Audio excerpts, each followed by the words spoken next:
City black times में आपका स्वागत है और आज हम जुड़े हैं विक्रम ठाकुर जी के साथ। आइए उनसे बात करते हैं और जानते हैं क्या विचार लेकर वो जो है इस बार वो चुनावी मैदान में प्रचार करेंगे।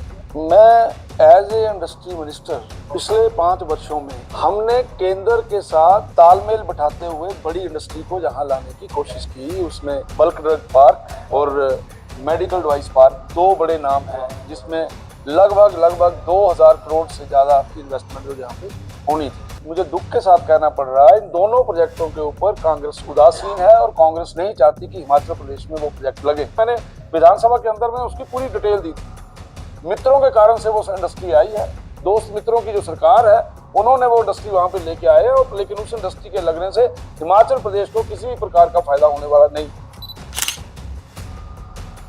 अब अगर हम लोकसभा की बात करें तो कांगड़ा सीट को अगर हम लेते हैं तो कहीं ना कहीं आनंद शर्मा जी को वहां से उम्मीदवार बनाया गया है कांग्रेस के द्वारा, और राजीव भारद्वाज जो है एक संगठनवादी व्यक्ति है, दोनों ने चुनाव नहीं लड़ा है। क्या कहेंगे? कांग्रेस ने बहुत ही कमजोर प्रत्याशी वहां से दिया है, निश्चित तौर से उसकी हार हो।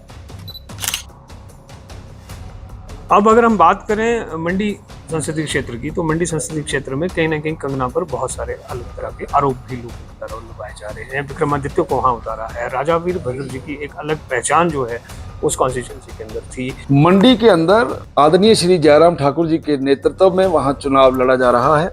आदरणीय जयराम ठाकुर जी की वो कर्म भूमि है, और मैं दावे के साथ कह सकता हूं कि वहां पर कंगना रनौत जो है वो अच्छे मार्जिन के साथ जीतेगी। विधानसभा के उपचुनावों को लेकर बात चल रही है और वहां पर 3 निर्दलीय विधायकों का भी केस अभी तक जो चल रहा है, सीपीएस का मामला भी चल रहा है। उन लोगों से जब जो है बात की जा रही है तो कहीं ना कहीं एक दल बदल को लेकर भी एक बात चल रही है। क्या कहेंगे, आपकी उपचुनावों में भाजपा की क्या रणनीति रहेगी?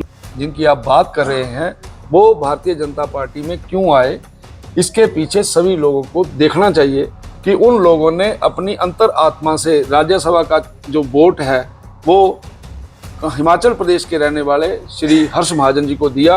उन्होंने अपना वोट उस व्यक्ति के खिलाफ दिया जिस व्यक्ति ने राम जन्मभूमि के केस में एक नेगेटिव भूमिका निभाई थी। सिटी ब्लैक टाइम्स में आपका स्वागत है और आज हम जुड़े हैं विक्रम ठाकुर जी के साथ। विक्रम ठाकुर एक अलग पहचान इंडस्ट्री की और हिमाचल की, प्रागपुर कॉन्स्टिट्यूंसी से बिलोंग करते हैं, विधायक हैं और एक बहुत प्रभुत्व रखते हैं। भाजपा में ही नहीं, एक नेता के तौर पर भी बहुत अच्छे जाने जाते हैं। आइए उनसे बात करते हैं और जानते हैं क्या विचार लेकर वो जो है इस बार वो चुनावी मैदान में प्रचार करेंगे। जो हमारे लोकसभा के कैंडिडेट्स हैं, साथ साथ विधानसभा उपचुनाव पर क्या उनकी राय है। स्वागत है सर आपका। धन्यवाद सर। विक्रम जी, एक बात चल रही है इंडस्ट्री को लेकर। अगर हम बात करें तो इंडस्ट्री जो है, एक कॉन्क्लेव जो है कांगड़ा के अंदर करवाया गया था मोदी जी के द्वारा, और उसके बाद बहुत सारे कार्यक्रम हुए, कुछ इन्वेस्टर्स मीट की हुई, लेकिन उस तरह से कुछ इंडस्ट्री डेवलपमेंट्स को लेकर चीजें आई। साथ ही साथ अगर हम बात करें तो उस पर्टिकुलर इंडस्ट्री डेवलपमेंट में सुखविंदर सिंह सुक्खू सरकार ने भी एक इंडस्ट्री छोटी सी कांगड़ा के अंदर खोली। तो क्या किस प्रकार से आप देखते हैं इन सारी चीजों को? मैं एज ए इंडस्ट्री मिनिस्टर पिछले 5 वर्षों में हमने केंद्र के साथ तालमेल बिठाते हुए बड़ी इंडस्ट्री को यहाँ लाने की कोशिश की। उसमें बल्क ड्रग पार्क और मेडिकल डिवाइस पार्क 2 बड़े नाम हैं, जिसमें लगभग 2000 करोड़ से ज्यादा की इन्वेस्टमेंट जो यहाँ पे होनी थी। लेकिन मुझे दुख के साथ कहना पड़ रहा है, इन दोनों प्रोजेक्टों के ऊपर कांग्रेस उदासीन है और कांग्रेस नहीं चाहती कि हिमाचल प्रदेश में वो प्रोजेक्ट लगे। अगर वो प्रोजेक्ट लगते तो यहाँ पर हजारों लोगों को जो है वो रोजगार मिलना था। लेकिन इस सरकार का उदासीन रवैया, इनकी नेगेटिव सोच के कारण से ये सारी चीजें नहीं हो रही हैं। जो आप ग्लोबल इन्वेस्टर मीट की बात कर रहे हैं, उस ग्लोबल इन्वेस्टर मीट में बहुत सी चीजें धरातल के ऊपर उतरी हैं, जबकि इनके समय के अंदर जो आप कांगड़ा के अंदर इंडस्ट्री की बात कर रहे हो वो इंडस्ट्री नहीं है, वो केवल एक ट्रेडिंग कंपनी है। वो उनका सारे का सारा बिजनेस जो है वो पठानकोट के अंदर है। वहां पे केवल और केवल हिमाचल प्रदेश के अंदर किस प्रकार से कुछ चीजों को बचाया जा सकता है, कैसे जहां से पैसा इकट्ठा किया जा सकता है, वो केवल उसके कारण से इंडस्ट्री लगी है। मैंने विधानसभा के अंदर में उसकी पूरी डिटेल दी थी। मित्रों के कारण से वो इंडस्ट्री आई है, दोस्त मित्रों की जो सरकार है उन्होंने वो इंडस्ट्री वहां पे लेके आए, और लेकिन उस इंडस्ट्री के लगने से हिमाचल प्रदेश को किसी भी प्रकार का फायदा होने वाला नहीं। अब अगर हम लोकसभा की बात करें तो कांगड़ा सीट को अगर हम लेते हैं तो कहीं ना कहीं आनंद शर्मा जी को वहां से उम्मीदवार बनाया गया है कांग्रेस के द्वारा, और राजीव भारद्वाज जो है एक संगठनवादी व्यक्ति हैं, दोनों ने चुनाव नहीं लड़ा है, क्या कहेंगे सर? कांग्रेस ने बहुत ही कमजोर प्रत्याशी वहां से दिया है, निश्चित तौर से उसकी हार हो। किस प्रकार से आप उसको कमजोर मानते हैं?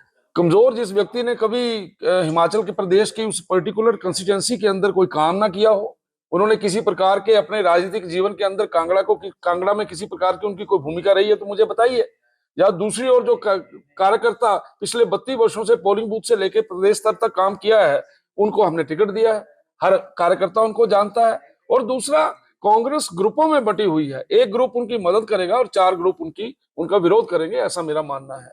और जो आज परिस्थिति है कांग्रेस की परिस्थितियों के अंदर आप किसी भी व्यक्ति से पूछेंगे तो सभी लोग यही बोलेंगे, सबसे कंफर्टेबल आज की तारीख में कोई सीट भाजपा के लिए है तो वो कांगड़ा है। सतपाल रायजादा को हमीरपुर से उतारा है, अनुराग ठाकुर केंद्रीय मंत्री है, उसको किस प्रकार देखा जाता है? क्या वो शिक्षक देने में कामयाब होंगे? बहुत बुरी हार होगी रायजादा जी की, और बहुत बड़ी बढ़त के साथ अनुराग जी जीतेंगे। अब अगर हम बात करें मंडी संसदीय क्षेत्र की, तो मंडी संसदीय क्षेत्र में कहीं ना कहीं कंगना पर बहुत सारे अलग तरह के आरोप भी लोगों के द्वारा लगाए जा रहे हैं। विक्रमादित्य को वहां उतारा है, राजा वीरभद्र जी की एक अलग पहचान जो है उस कॉन्स्टिट्यूंसी के अंदर थी, प्रतिभा भी एक बहुत अच्छे मार्जिन से भी जीती थी, और कहीं ना कहीं एक सीधी आर पार की बात जो है मंडी सीट पर चल रही है। तो क्या कहते हैं कि भाजपा किस बातों को लेकर वहां मंडी संसदीय क्षेत्र में अपनी बात को उठाएगी? मंडी के अंदर आदरणीय श्री जयराम ठाकुर जी के नेतृत्व में वहां चुनाव लड़ा जा रहा है। आदरणीय जयराम ठाकुर जी की वो कर्म भूमि है, और मैं दावे के साथ कह सकता हूं कि वहां पर कंगना रनौत जो है वो अच्छे मार्जिन के साथ जीतेगी। यहां तक आप एक बड़े परिवार की बात कर रहे हैं, जो बड़ा परिवार है उसके बारे में लोग बड़े अच्छे तरीके से जानते हैं, किस तरीके से उन्होंने क्या क्या किया है अपने समय के अंदर, सारी दुनिया अभी तक भूली नहीं है। इसलिए प्रतिभा जी वहां की मेंबर पार्लियामेंट रही हैं, इस बार वो चुनाव नहीं लड़ रही थी। उन्होंने क्या बयान दिए हैं कि लोग तैयार नहीं है, कार्यकर्ता तैयार नहीं है, तो जब कार्यकर्ता उनके लिए तैयार नहीं है तो विक्रमादित्य के लिए भी वही कार्यकर्ता है। इसलिए कांग्रेस वहां कंफर्टेबल पोजीशन में नहीं है और कांग्रेस वहां पे हारेगी। शिमला संसदीय क्षेत्र की अगर हम बात करें तो यहाँ पर उन्होंने फिर से अपने एक वर्तमान सिटिंग एमएलए को ही उतारा है, तो क्या लगता है आपको कि क्या कांग्रेस सरकार क्या रुख लेकर चल रही है? अपने 2 विधायकों को उन्होंने उतार दिया है। ये 2 विधायकों को लोकसभा के चुनाव में प्रत्याशी बनाना इस बात का संकेत देता है कि कांग्रेस की हालत खस्ता है। कांग्रेस के पास प्रत्याशी नहीं है। कांग्रेस केवल और केवल एक फ्रेंडली मैच की तरह इस जो है वो ये जो चुनाव हो रहा है उसको खेल रही है। चारों की चारों सीटों के ऊपर कांग्रेस हारेगी, ऐसा मेरा मानना है। जनमानस की अगर हम बात करें तो एक विधानसभा के उपचुनावों को लेकर बात चल रही है, और वहां पर 3 निर्दलीय विधायकों का भी केस अभी तक जो चल रहा है, सीपीएस का मामला भी चल रहा है, और कहीं ना कहीं अगर लोगों से जब जो है बात की जा रही है तो कहीं ना कहीं एक दल बदल को लेकर भी एक बात चल रही है। क्या कहेंगे आपकी उपचुनावों में भाजपा की क्या रणनीति रहेगी लोगों को ये समझाने के लिए कि वो लोग आपने अंदर क्यों लिए, क्योंकि इस पार्टी का डिसिप्लिन एक अलग प्रकार का है? भारतीय जनता पार्टी के जो 6 विधायक जिनकी आप बात कर रहे हैं वो भारतीय जनता पार्टी में क्यों आए, इसके पीछे सभी लोगों को देखना चाहिए कि उन लोगों ने अपनी अंतर आत्मा से राज्यसभा का जो वोट है वो हिमाचल प्रदेश के रहने वाले श्री हर्ष महाजन जी को दिया।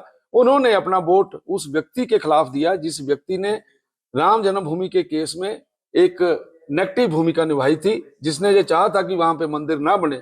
इसलिए उन लोगों ने अपने विवेक को देख के साथ हर्ष महाजन जी को वोट दिया, और यही कारण है कि उन्होंने बेबाक होकर ये बात बोली है। और वो भारतीय जनता पार्टी में आए हैं, भारतीय जनता पार्टी ने उनको टिकट दिया है, सब सशक्त उम्मीदवार हैं, और इसलिए सारे के सारे उम्मीदवार भारतीय जनता पार्टी के वो जीतेंगे, ऐसा मेरा मानना है। सर, सिद्धिविनायक नायक टाइम से बात करने के लिए आपको बहुत थैंक यू वेरी मच। तो ये थे हमारे साथ विक्रम ठाकुर, और इन्होंने बताया कि भाजपा किस रणनीति को लेकर लोकसभा और विधानसभा चुनावों में उतरेगी और किस प्रकार के मुद्दे जो है वहां पर चलेंगे। और इन्होंने कहीं ना कहीं भाजपा की जीत को सुनिश्चित बताया है, 4 तरीक चाहे ਨੂੰ वो ਤਾਂ उपचुनाव ਲੱਗੇ की ਆ, बात 4 रही हो, ਲੱਗੀ, 5 ਲੱਗੀ, चाहे 6 वो ਲੱਗੀ। किसी लोकसभा के क्षेत्र की बात हो, और पूर्ण रूप से भाजपा को विजय। लेकिन ये आने वाला समय ही बताएगा नहीं सर, मेरा कि ना आने वाले लगे समय में दिन किस पहले ही प्रकार ऑलरेडी। की हाँ जी, राजनीतिक हाँ जी। उठक पटक होती है और कौन जीतता है और कौन हारता है।